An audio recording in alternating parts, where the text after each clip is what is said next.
আসসালামু আলাইকুম এভরিওয়ান, সবাই কেমন আছেন? আমি ফারহানা সিম্পল লাইফ চ্যানেলে আপনাদের আরেকবার স্বাগত। কাছে দূরে যে যেখান থেকে আমার এই ভিডিওটি দেখছেন, আশা করি আলহামদুলিল্লাহ ভালো আছেন। আমরাও আল্লাহর রহমতে ভালো আছি। আমি আজকে সকালে মশলা বেটে নিচ্ছি, রান্না করব তাই। আর মেয়েকে স্কুল থেকে চলে আসছে সকালে, ওকে বলছি ওর কাপড়গুলো গুছায় রাখতে, তো ওর কাপড়গুলো গুছায় রাখতেছে। আমি মশলাটা বেটে এখানে রান্না করতে আসছি। বাজার মুরগির বাজার বলেন, এমনি সদাই বলেন, আমি সবসময় মাছ একবারই কিনি মাসেরটা। তো আজকে মাছের মুরগিটা কেনা হয়েছে, মাসের যে আমার মুরগিটা লাগে ওটা কিনে নিয়ে আসছি। তো এগুলো ধুয়ে কমপ্লিট করে রাখবো। আর বাজারে একটা লাউ দেখছিলাম, লাউটা খুব পছন্দ হয়েছিল দেখে এই জন্য একটা লাউ নিয়ে আসছি। চিন্তা করছি আজকে মুরগির মাংস দিয়ে লাউ রান্না করব। বাচ্চারা মাংস ছাড়া কিছু খেতে চায় না, সবজি খায় না, এই জন্য আমি মাঝে মাঝে সবজির সাথে মাংস রান্না করি, বেগুন দিয়ে, লাউ দিয়ে বেশি রান্না করা হয়, মাংসটা রান্না করি। এতে দেখা যাচ্ছে মাংসটাও খাওয়া হয়, সবজিটাও খাওয়ায়। এমনি যদি মাছ দিয়ে সবজি রান্না করা হয় তাহলে তো ওরা খেতেই চায় না। এই জন্য এই কাজটা আমি একটু বেশিই করি, মাংসটা আর দিয়ে সবজিটা বেশি রান্না করি।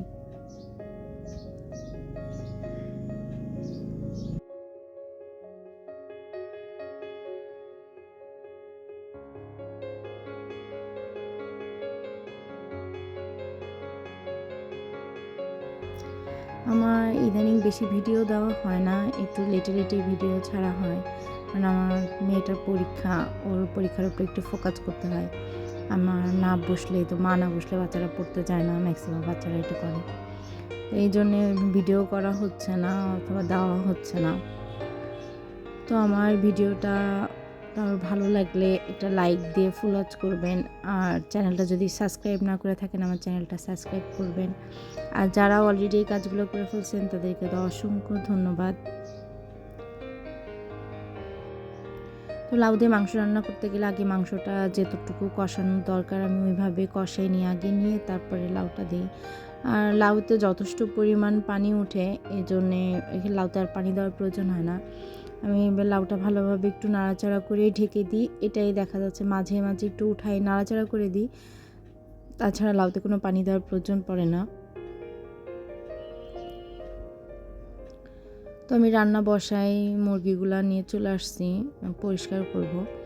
তো মুরগিগুলা ক্লিন করে আমি মুরগির আপনার যে ইয়েটা আছে, উইংসটা আছে, ডানাটা আছে, ওটা আমি কেটে সবসময় রেখে দিই। আমি করি ওটা দিয়ে আমার ফ্রাইটা বেশি ভালো লাগে, এই জন্য ওইটা দিয়ে ফ্রাই করা হয়। আর বাদ বাকি যেগুলো আছে মানে ইয়েটা কেটে নিয়ে আমি সবসময় ধুয়ে একটা একটা করে মুরগি রেখে দিই, কারণ একটা বেশি মুরগি একসাথে রাখলে কি হয়, আপনার বারে বারে ভিজাইলে স্বাদটা নষ্ট হয়ে যায়।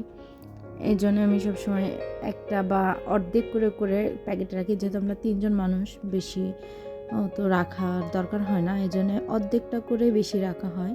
যে একটা লেগ পিস, একটা হচ্ছে বুকের পিস এক জায়গায় রেখে তারপর একটা প্যাকেট করি, তারপরে যে আবার করি। এটা দেখা যাচ্ছে যে মুরগিটা মাংসের যে টেস্টটা, এমনি ফ্রিজে রাখলে টাটকা টেস্টটা পাওয়া যায় না, তো অতটা নষ্ট হয় না, ভালোই থাকে। এই জন্য আমি সবসময় এইভাবেই কাজ করি। তো ওই মুরগির মাংসগুলার সমস্ত প্যাকেটটা খুলে আমি বাজার থেকে এভাবে ছিলে তারপরে করে নিয়ে আসি। এর আগে বাজার থেকে কিনতাম না, আমার ভাইয়ের হচ্ছে ফার্ম আছে, পোলট্রি ফার্ম, চাচাতো ভাইয়ের, তো ওখান থেকে আমি সবসময় নিয়ে আসি। গত কিছুদিন ও করি নেই, তো আমার এই জন্য একটু সমস্যা হয়েছে। আমার মুরগিগুলা সব হচ্ছে থেকে কিনতে হয়েছে, বাজার থেকে কিনতে হয়েছে, নাহলে সবসময় ওর কাছ থেকে নিয়ে আসি। আম্মু দিয়ে দেয়, আম্মু সমস্ত কিছু ক্লিন করে, পাশে আছে আমাদের চাচি আছে, তার দিয়ে ক্লিন করে দিয়ে দেয়। আর মুরগির গিলা করি যে এটা খাওয়া হয় না, এই জন্য সবসময় চাচিদের দিয়ে দিই। তো যেহেতু বাজার থেকে নিয়ে আসছে, তো গিলা কলিজা নিয়ে আসছে, এই জন্যে আলাদা করে রাখছি গিলা কলিজাটা। তো আমার এদিকে রান্নাও কমপ্লিট। ওরা দুপুরে গোসল করতে যাওয়ার আগে বলতেছে যে লেবু নিয়ে আসছিলাম, লেবুটা আমার কাটতে একটু দেরি হয়েছে, শুকাই গেছে, কেমন যেন বুড়া হয়ে গেছে একটু। তো বলতেছে আমার লেবু কেটে দাও, লেবু খেয়ে তারপর গোসলে যাব, ভর্তা করে খাবে। তো আমি ভর্তা করি নাই, ওরাই আমার মেয়ে ভর্তা করছিল। আমি জাস্ট লেবুটা সুন্দর করে ছিলে করে দিছি। ওরা লেবুর যে কগুলা বের করতে হয় এগুলো ওরা 2 ভাই বোনে মিলে করছে। আর আমি শুধু ছিলে দিয়ে রান্নাঘরে চলে গেছিলাম, একটু গোছানো ছিল, ঘরপালা পরিষ্কারের কাজ ছিল, তো এটা করতে রান্নাঘরে চলে গেছিলাম। এটা নিয়ে ছোটোবেলায় না অনেক খেলতাম, মাথায় টুপি বানাইতাম, তো আমার মেয়ের মাথায় আমি টুপি পরাই দিচ্ছি এটা দিয়ে। ছোটোবেলায় এগুলা আম্মু বা কেউ যদি এগুলা কাটতো, লেবু কাটতো, তো লেবুটা নিয়ে আমরা মাথায় টুপি পরতাম।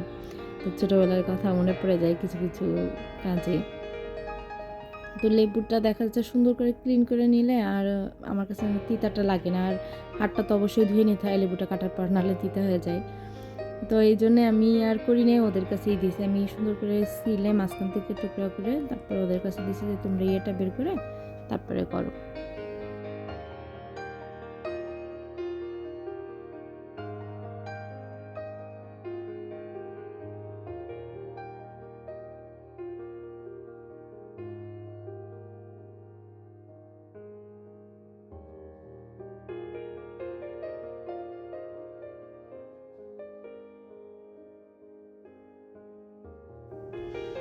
তো আমার মেয়ে ভর্তা করতে চলে আসছে, ও ভর্তা করে ওর দাদা ভাইয়েরটা আলাদা করে দিচ্ছে, আর আমারটা আর ওটা প্লেটে রাখছে।